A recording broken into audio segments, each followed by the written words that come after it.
The Quran on Embryology. Professor Keith Moore is one of the world's prominent scientists in the fields of anatomy and embryology, and is the author of the book entitled The Developing Human, which has been translated into 8 languages. The book is considered a scientific reference work and was chosen by the Special Committee in the United States as the best book authorized by one person. Dr. Keith Moore is the professor of anatomy and cell biology at the University of Toronto in Toronto, Canada. In 1984, he received the most distinguished award presented in the field of anatomy in Canada, the JCB Grant Award from the Canadian Association of Anatomists. He has directed many international associations such as the Canadian and American Association of Anatomists and the Council of the Union of Biological Sciences. Let's now listen to what Professor Keith Moore has to say about the revelations found in the Quran 1400 years ago, and what science has only recently been able to find out through detailed investigation. In the 1940s, Professor Streeter of the Carnegie Institute of Embryology in Washington, D.C., proposed a system for classifying the stages of human development. His system arranged human embryos in 23 numbered stages based on their differences in appearance. The Carnegie system of classification was used around the world until the 1970s, when a more refined system was proposed by Dr. Ronan O'Reilly of the Carnegie Institute of Embryology, now in San Diego, California. Intensive studies of the Quran and Hadith in the last 4 years have revealed a system for classifying human embryos that is amazing, since it was recorded in the 7th century A.D. Although Aristotle, the founder of the science of embryology, realized that chick embryos developed in stages from his studies of hen's eggs in the 4th century B.C., he did not give any details about these stages. As far as it is known from the history of embryology, little was known about the staging and classification of human embryos until the 20th century. For this reason, the descriptions of the human embryo in the Quran cannot be based on scientific knowledge in the 7th century. The only reasonable conclusion is that these descriptions were revealed to Muhammad from God. He could not have known such details because he was an illiterate man with absolutely no scientific training. The first stage is adapk, and you'll have to apologize for my pronunciation. This is from Surah Tariq 6.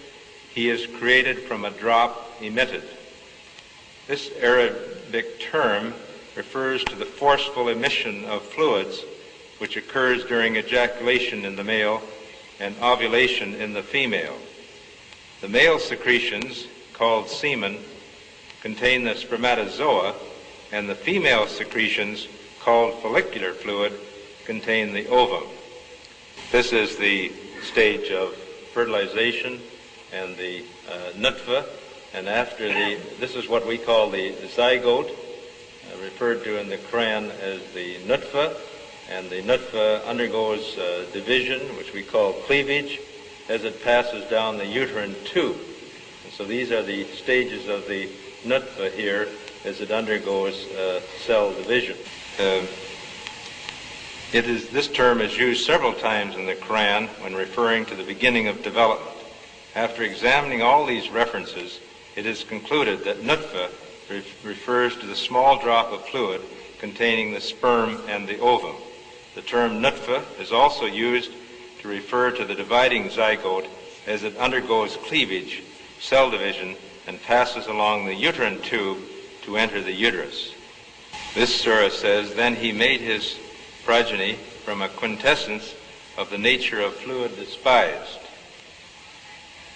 Sulala is an Arabic term, refers to the gentle extraction of the germ or sex cells from the millions that are produced. There are 300 to 500 million sperms in the ejaculate of a healthy young male. Only one of these is extracted from the semen to fertilize the ovum. This shows a photograph of the millions of sperm when they are ejaculated, and only one of the several million sperms is drawn out, which is what is suggested by the word sulala. Now, the same in the case of the ovary.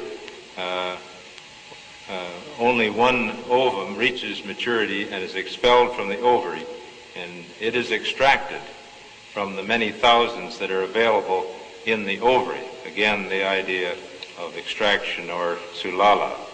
The next stage is Amshaj, Surah ad Der 2. Verily we created man from a mixture of a germinal drop. Amshaj, then, is an Arabic term, is used in the Quran to describe the mixing of the sperms and the ovum. During fertilization, the ovum rotates within the fluid containing the sperms until one of them is successful in penetrating its covering layers, which we call the corona radiata and the zona pellucida, which is this layer here. I'll read it again in English. It's Surah Abasa 19. He created a new individual from Nutfa and immediately planned and programmed him. That was the first one we had. Oh, there it is. So al-Khalq then is an Arabic term which means coming into being, and is used when referring to the fertilized ovum or zygote. Here you can see the nuclei from the sperm and the ovum uniting to form a new cell, which is the zygote or nutfa, and then here's the zygote or nutfa again, but it's just getting ready to divide into two cells, which we call the dividing zygote or the dividing nutfa.